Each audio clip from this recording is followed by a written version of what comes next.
Hello, I am going to show you how Pozotron works. Pozotron is a web application that is, I've found, indispensable for audiobook QA. It has dramatically sped up the amount of time it takes to produce an audiobook. So I'm going to show you first what the interface looks like and how it works, and then I'll show you a little bit more about how the pricing works. Full disclosure, I am not being paid by Pozotron in any way for this, not being compensated. So this is just me sharing a tool with other audiobook narrators. So this is what the basic interface is going to look like. You can see these are all former projects here that I have done. I'm going to create a new project now, and I'm actually going to be using the first chapter of a book that a friend and myself are writing, a dystopian sci-fi novel called The Fall. And you can see here, if you had other people, depending on your subscription as well, if you had other people that are working with you, you could you have some collaboration tools on here. Now, here's the thing.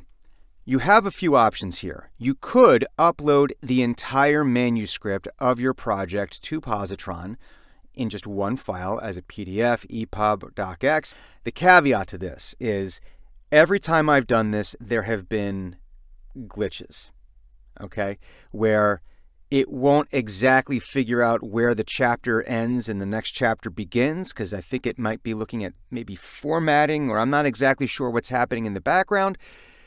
But then it causes an issue where then you upload the audio, it's trying to match it to a different section of the manuscript, and you get a whole bunch of errors. And the way that Pozotron works is it charges you per hour of audio that it checks. So it might only be 15 minutes, which really isn't that much of a cost, but I would just assume not do that. So I actually upload all of my stuff as individual chapters. It takes a few extra minutes, but I found in the long run, it's also much more accurate. Sensitivity settings, this could actually be very helpful.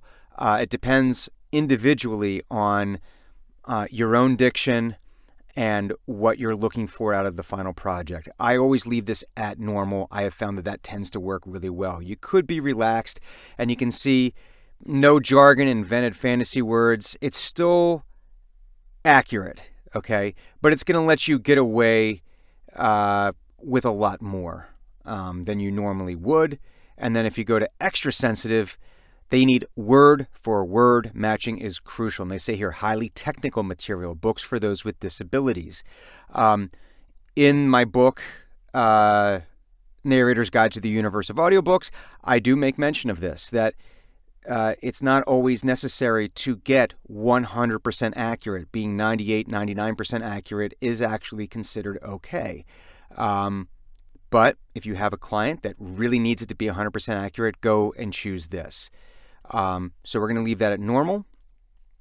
Noise detection enabled. This is kind of cool. Will it pick up everything? No.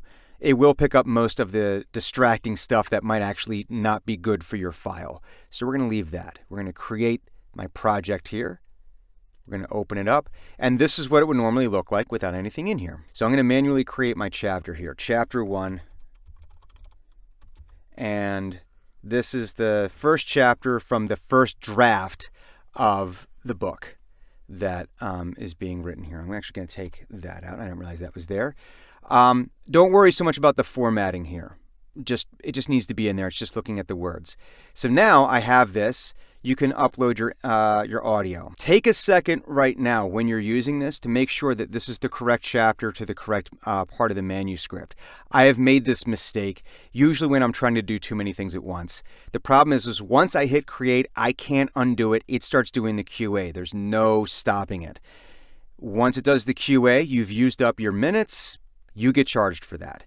Again, it's not terribly expensive. I think the most expensive plan right now is around $11 an hour. So if you wasted 15 minutes of your time, you wasted $3-4. It's not going to break the bank, but still, it's a pain in the butt. Don't do that. Just be careful. So now I'm going to hit create. It's going to upload my audio, And now it's going to start the QA process. As you can see here, it's going to say step 1, starting proofing. This takes, depending on the length of the file, anywhere from, I've had it take like 2 minutes all the way up of like maybe 10 minutes. So what we're going to do now is we're going to come back once this is done doing the quality check. Alrighty, so we are back. And we can see that the status is now set to complete, or we see that there's 9 out of 9 open possible mistakes and no pickups just yet. So what we're going to do now is we're going to open proofing. And we can see here, as we open it up, now what I get to do is go through that. This is one of the things I like. It doesn't just say that it's a mistake. I have to now spend a little bit of time going through and telling it what is actually a mistake and what's not for the proofing report. Here's some of the things that we're going to see. First thing, it's going to detect long pauses. You have a choice here. You could just say okay and pass it along. You can accept that it's a long pause and it will tell you that, so that way you can go back and fix it. I tend to filter these out. I generally don't have an issue when I'm narrating with too long of a pause between paragraphs. So I'm just going to filter it out, and any other pauses that are of this length or shorter will be filtered out. It will no longer identify them as mistakes, and that is for the entire project, not just this chapter. All right. So now we're going to come to our first thing here. The line here is Jason's goggles. But you see, I wrote it. This is a typo on my part. This is good. Jason's googles. So I can listen to this. Jason's goggles adjusted to the low. All right, so it plays back the file, and I said it correctly, but it's a mistake. So here's what I'm going to do. I'm going to mark this as a typo. They're a problem, officer. All right, they're a problem, officer. I'm obviously saying everything here, but because I'm speaking in a character and not just they're a problem, officer, and really enunciating, it thinks I missed it, but I know I didn't. So I'm just going to hit OK. Boom, no mistake. OK. It thinks I said some. Let's listen to that again. Wasn't stopped. Sun poisoning. You know what? I am going to call this a pickup. Okay, so we've gone through everything here. I'm going to come back now. And here we go.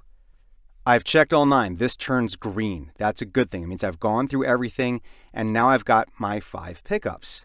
Okay, so what I would then do, I want the proofing report. Timestamps relative to the start of each chapter and section. That's good. It means that it's going to tell me from how long into that particular file is where the mistake is. I set this to the current sentence. That's all I really need. So I'm going to export this now. And now I have this nice handy dandy little report here. And it's going to show me where the pause is. I'm going to know that this is going to be at 6 minutes and 20 seconds. Then we hear another one, another pause. That's where that is. Okay? And it highlights where the mistake was. Sun poisoning. Longer exposure. Don't want to get caught without one. So now I can go back, record those pickups, put them back edit them into the file so everything is correct. And now what I would do is, just for my own, you don't have to do this, I like to do this, is I then go through and you can do a couple things. You can either just check off the ones that you fixed, or if you've gone and done everything already, mark all fixed. Okay, for annotations will be marked as fixed. Boom, they're all set to fixed. I come back here to my project. Everything's green. Now I know that I have finished this chapter. I can master it and I can send it on its way. Again, I really can't tout the benefits of this site enough for your audiobook career, for your audiobook journey. It works just fantastically. I highly, highly recommend it, because the big thing about audiobooks is how many can you complete in a month, in a year. And if you're having to go through and edit it manually, listen to every single thing you've recorded and quality check it, this is going to cut that time in half. So just highly recommend. If you have any questions about it, obviously you can reach out to hello@pozotron.com. They have their phone number up here, and they are really responsive. They've responded pretty quickly to most times when I've had to email them about things. Or you can ask me either in the comments or hit me up on one of the social channels, and I can help you out with that. So Cool. I hope this was helpful to you. And remember to please give my channel here a subscribe, give the video a like, and follow me on my social channels. I hope that this has been helpful for you. Have a great day.